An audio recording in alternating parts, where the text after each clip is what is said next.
Welcome to this explainer. I am absolutely thrilled you're joining me today because, well, we're setting off on a visual exploration, a virtual safari really, through one of Europe's most unique, yet kind of surprisingly underrated ecosystems. We're heading into Spain's Monfragüe National Park. So grab your virtual binoculars, we're going to look closely at the data, the history, and the literally spectacular wildlife that makes this whole place tick. Let's get right into it. So, let's kick things off with a bit of a mystery, all right? How exactly did an area that was actively being bulldozed and planted with invasive eucalyptus trees for the paper industry miraculously transform into Europe's absolute most spectacular sanctuary for birds of prey? I mean, it's wild. To really understand this, we've got to look at the unique design of the park itself. Section 1. The Refuge of Monfragu. Understanding the Scale. Officially becoming Spain's 14th national park back in 2007, Monfragüe isn't just your average patch of protected land. It actually relies on a really complex, dual-layered zoning system that is absolutely vital for the survival of the animals living there.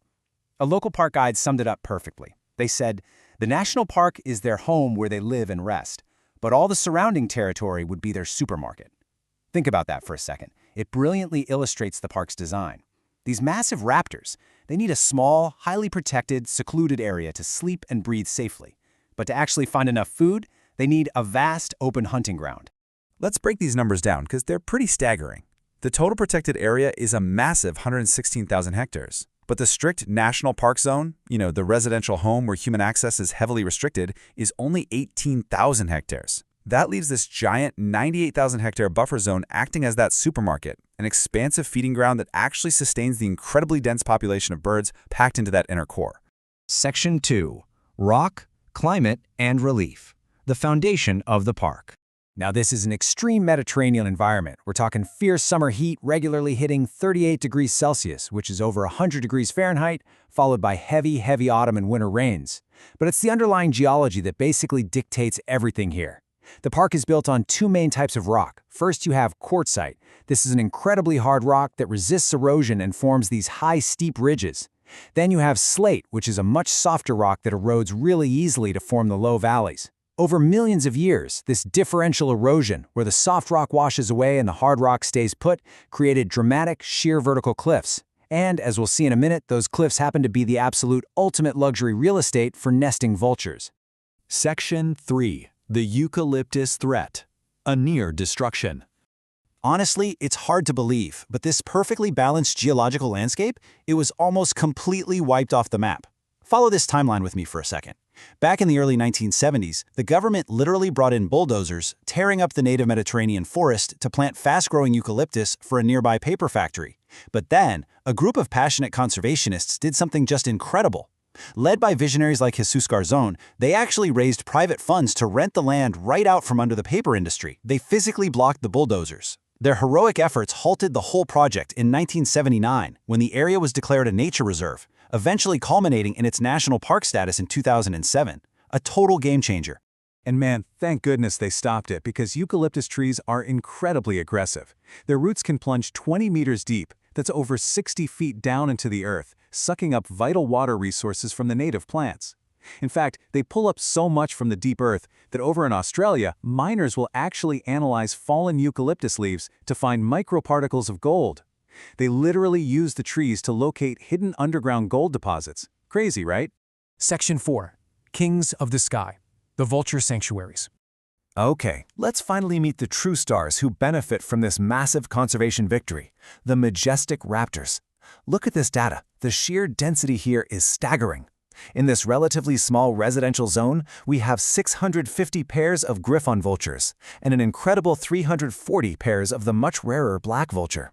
To put that into perspective for you, there are only about 2,500 black vulture pairs in all of Spain, so Monfragüe holds a massive chunk of them all in one spot. And then we have just 25 precious pairs of the migratory Egyptian vulture. Right here, we're looking at the classic Griffon Vultures. Now, what really fascinates me about these massive scavengers is their life cycle. They can actually live up to 35 years in the wild. They typically mate for life. And get this, once they make it past their vulnerable youth, they boast a remarkable 90% survival rate. They are, without a doubt, the undeniable rulers of those quartzite cliffs we talked about. Now notice how completely different the behavior of the black vulture is. Unlike the griffons, who absolutely love those bare rocks, black vultures actually prefer to nest in trees. They build these massive platforms that can reach a whopping 2 meters in diameter. That's bigger than most dining room tables. And even more brilliantly, a pair will often build 2 separate nests and alternate between them every single year. Why? Because leaving a nest empty for a whole year basically starves out any lingering parasites, guaranteeing their chicks a clean, healthy home for the next season. Talk about smart real estate planning. Moving on, here is the super elusive Egyptian vulture, which you can easily spot by its stark white and black plumage and that really bright yellow face. Now, what's really interesting about this bird is that unlike the year-round resident vultures, these guys are migratory. They travel all the way from Africa in the spring and summer, specifically just to breed on these sun-baked Spanish rocks. But hey, it's not just vultures ruling the roost here. Take a look at these stunning and highly endangered black storks. They are incredibly sensitive to human presence and fiercely territorial. In fact, to protect them, park guards literally scale the steep cliffs with ropes during the winter just to place protective nets over the black stork nests. This stops other aggressive birds, like those Griffon vultures, from stealing their perfect nesting spots before the storks even return to breed. And while we're on the topic of the incredible engineering of these birds, consider the night raptors, like the owls that also call this park home. If a vulture flies past you, you're going to hear this heavy whoosh of the wind against its wings. But night raptors, they've specially adapted frayed edges on their flight feathers. This brilliant evolutionary design completely breaks up the air turbulence, allowing them to swoop down on their prey in absolute eerie silence. It's basically nature's stealth technology. Section 5. Life at the Jump. River Ecology and Legends. Okay, let's move to the final leg of our virtual safari. We've explored the rocks and the sky, so now we need to look down into the valleys, where the Tahoe and Tieta rivers carve straight through the landscape. If you visit in the summer, you might actually notice the river water looks incredibly, almost unnaturally bright green. This is a natural reaction called eutrophication. Basically, because the river is dammed and largely stagnant, the intense summer heat, combined with agricultural nutrients flowing in from upstream, creates this massive, explosive bloom of green algae. Now, these rivers sit directly below the steep nesting cliffs, like the one hiding these young black stork chicks. As these chicks, and the young vultures too, get big enough to attempt their very first flights, well, they don't always succeed. They often plummet straight downward, but the river directly below acts as an absolutely crucial safety cushion, saving them from a fatal impact on those hard slate rocks. But as you can imagine, falling in the water presents a whole new problem. A wet vulture is a heavy vulture.